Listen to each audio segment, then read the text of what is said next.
Balik lagi di Dede Wahyudin HI Channel yang insya Allah memberikan edukasi kepada teman-teman semua.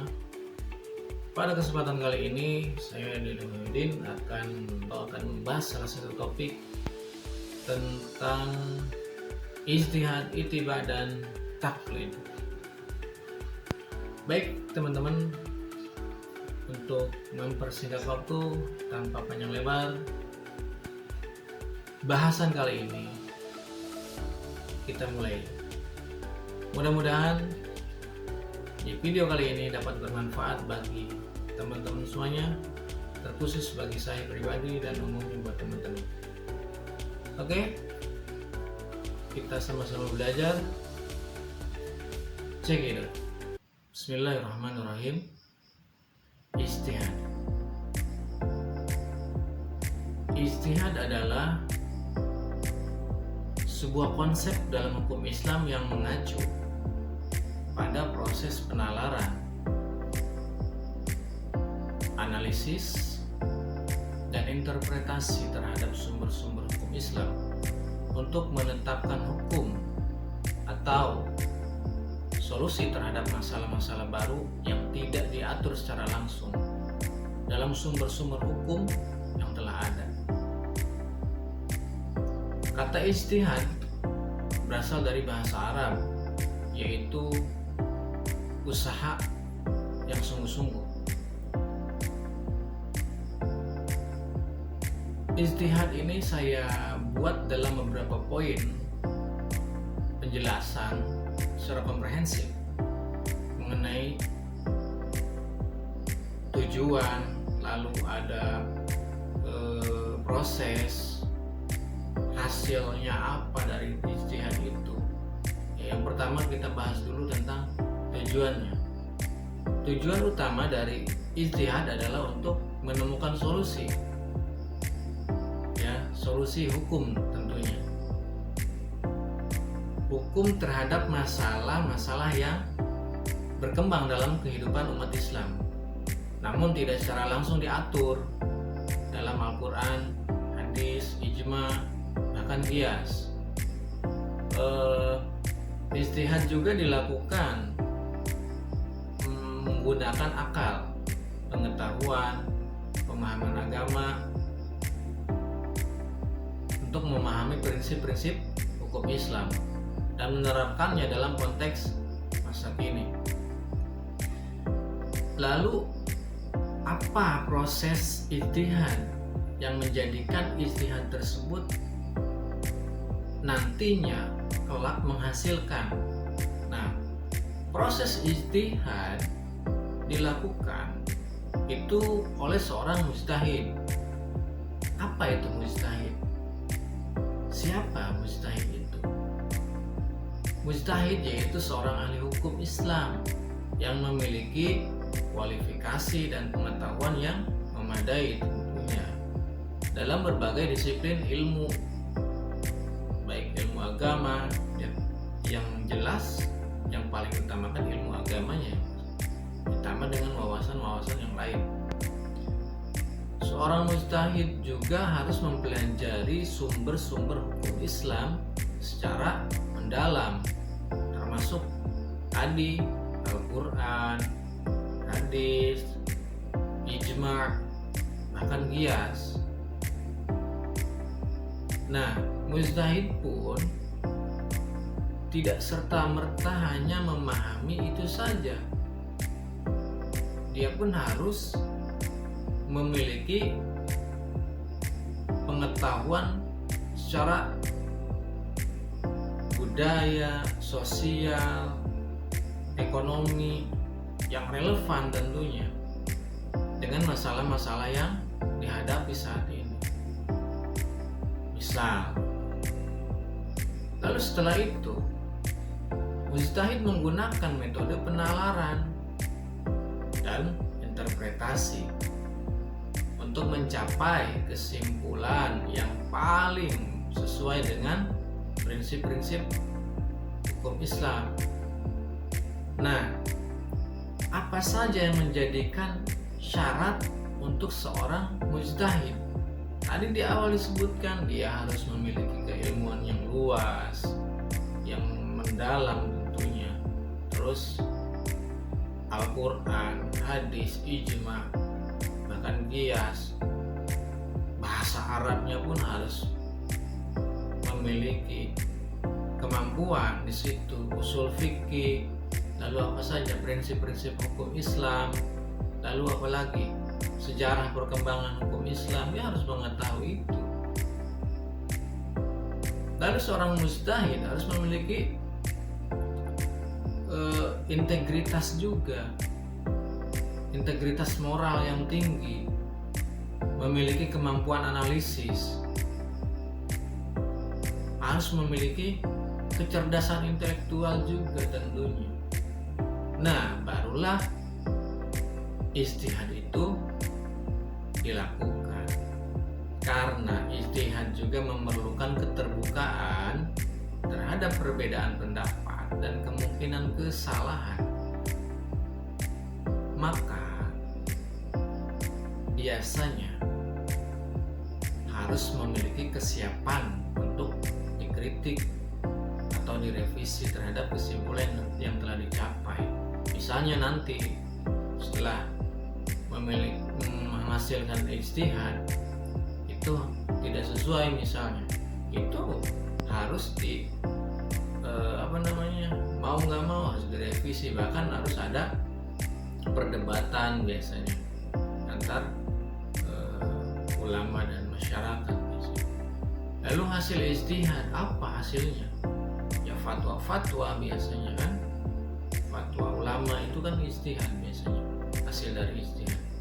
Nah, fatwa tersebut biasanya akan menjadi pedoman dalam berkehidupan di masyarakat,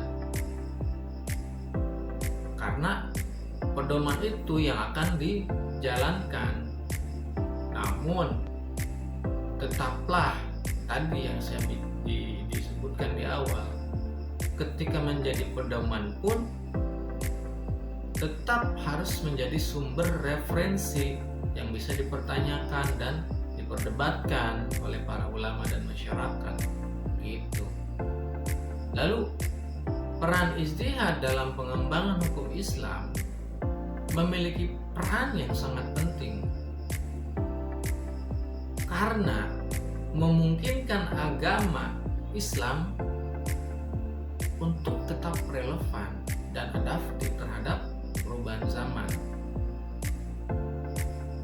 Melalui proses ijtihad, hukum Islam dapat terus berkembang sesuai dengan perkembangan ilmu pengetahuan, teknologi, dan tuntutan kehidupan modern lainnya, tanpa mengorbankan prinsip-prinsip dasar agama.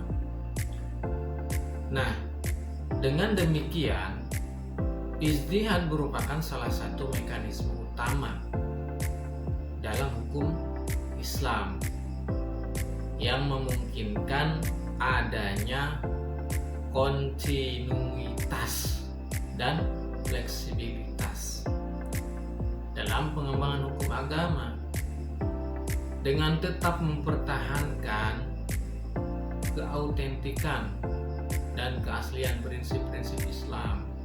Itu tentang ijtihad, gambarannya seperti itu. Nanti keterkaitannya sama ittiba itu apa? Ya, lalu contoh-contoh yang berkembang di masyarakat apa? Nanti akan ada saling keterkaitannya antara ijtihad, ittiba, dan taklid gitu. Nah, itu gambaran tentang ijtihad dulu. Nanti kita berikan contoh bahkan keterkaitan seperti apa nanti di akhir. Nah, sekarang kita lanjut ke ittiba. Ittiba itu kalau dari konsep dalam Islam yaitu mengacu pada pengikutan atau penurutan atau ikut ajaran ya, tindakan yang telah ditetapkan atau dilakukan oleh Rasulullah SAW. Nah, Jadi ittiba itu secara harfiahnya berarti mengikuti atau mematuhi. Nah, konsep ini mencakup berbagai aspek dalam kehidupan sehari-hari umat Islam biasanya, baik dalam hal ibadah maupun perilaku sosial itu. Nah, secara pengertiannya itu tadi ya, pengertian ittiba itu ya. Jadi ittiba adalah suatu tindakan yang mengikuti ajaran dan contoh yang telah ditetapkan oleh Rasulullah SAW dalam berbagai aspek kehidupan seperti ibadah, moralitas, etika, dan perilaku sosial. Hal ini juga mencakup penerimaan dan pengalaman terhadap semua perintah dan larangan yang terdapat dalam Al-Quran dan hadis, serta meneladani akhlak Rasulullah itu. Nah, setelah secara pengertiannya biasanya itu berasaskan apa? Ittiba itu asas ittiba. Asas ittiba itu apa? Didasarkan pada keyakinan umat Islam bahwa Rasulullah Shallallahu Alaihi Wasallam adalah contoh, nah, seperti yang disebutkan dalam surat Al-Ahzab ayat ke-21 yang bunyi seperti ini. Laqad kana lakum fi Rasulillahi uswatun hasanah. Itu sungguh telah ada pada diri Rasulullah itu suri tauladan. Itu. Maka ini yang menjadi asas ittiba, dasarnya gitu loh. Bahwa kita itu harus mengikuti. Mengikuti siapa? Ya Rasulullah. Nah, terus implementasi ittiba itu melalui apa dilakukannya? Gitu loh. Ittiba dilakukan melalui peneladanan terhadap tindakan dan perilaku Rasul dalam berbagai situasi tentunya, baik di kehidupan sehari-hari seperti sholat, zakat, puasa, terus menunggah haji, dan berinteraksi dengan sesama manusia tentunya. Selain itu, ittiba juga mencakup pengamalan terhadap nilai-nilai etika Islam seperti kejujuran, kesabaran, keadilan, dan kasih sayang. Lalu apa manfaat ittiba? Ya kan? Berarti kan harus ada manfaatnya. Dengan melakukan ittiba berarti kita meyakini dapat nantinya dengan meyakini hal tersebut, ittiba kepada Rasulullah, kita berarti mengharapkan di akhir nanti itu segala sesuatu yang terbaik gitu loh. Nah, itu manfaat dari ittiba kepada Rasulullah. Ya, ittiba itu kan luas, nggak hanya konteksnya kepada Rasulullah. Mengikuti itu kayak semacam kita mengikuti guru kita gitu kan. Ya, intinya mengikuti yang baik lah, jangan ittiba kepada hal-hal yang buruk, kayak semacam kita ngefans ya gitu lah. Ngefans tuh ke drama Korea gitu lah. Ya walaupun ada positifnya tapi lebih banyak negatifnya mungkin, ya kan. Tapi kalau kita ittiba'nya kepada Rasulullah, kepada ulama-ulama kita gitu kan, itu jauh lebih baik karena mereka itu insya Allah selalu melakukan kebaikan begitu. Ya, terkadang di masyarakat itu dalam memahami ittiba ada kesalahan. Penting untuk kita memahami bahwa ittiba bukanlah pemahaman yang bersifat mekanis atau sekedar meniru tanpa pemahaman. Jadi ittiba juga harus mencakup pemahaman mendalam terhadap ajaran itu loh. Ya, Islam itu seperti apa, yang dibawa oleh Rasulullah seperti apa. Ya harus dengan niat yang tulus mengikuti ajaran tersebut. Jangan hanya kita taunya nanti akan ada keterkaitannya dengan taklid. Makanya ya istilah ijtihad ada ittiba dan baru taklid, makanya urutannya seperti itu. Makanya nanti saling keterkaitan. Itu gambaran tentang ittiba. Nah, lanjut ke tentang taklid. Taklid itu merujuk pada tindakan mengikuti atau mematuhi pendapat hukum fatwa dari seorang mujtahid atau ulama terkemuka dalam hal-hal keagamaan. Ini berarti seorang individu atau komunitas mengadopsi hukum atau pendapat agama yang telah ditetapkan oleh otoritas agama yang dianggap lebih berpengetahuan atau lebih memenuhi syarat untuk melakukan interpretasi hukum Islam. Lalu asas taklid didasarkan pada prinsip kepercayaan bahwa mujtahid atau ulama terkemuka memiliki pengetahuan, kualifikasi, dan pemahaman yang baik dalam hal interpretasi hukum Islam daripada orang awam. Dalam banyak kasus, taklid juga dipandang sebagai tindakan berpegang pada tradisi dan warisan hukum yang telah ditetapkan oleh ulama-ulama terdahulu. Lalu syarat-syarat taklid itu hanya diperbolehkan bagi individu yang tidak memiliki kualifikasi atau pengetahuan yang memadai tentunya ya untuk melakukan interpretasi hukum secara independen.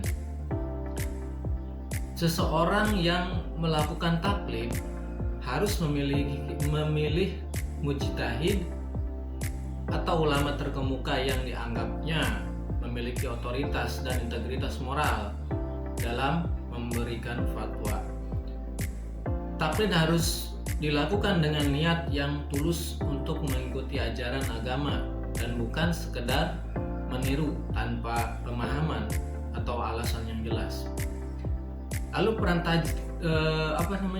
taklid memainkan peran penting dalam menjaga kesatuan dan kohesi dalam umat Islam karena memungkinkannya ada konsistensi dalam penerapan hukum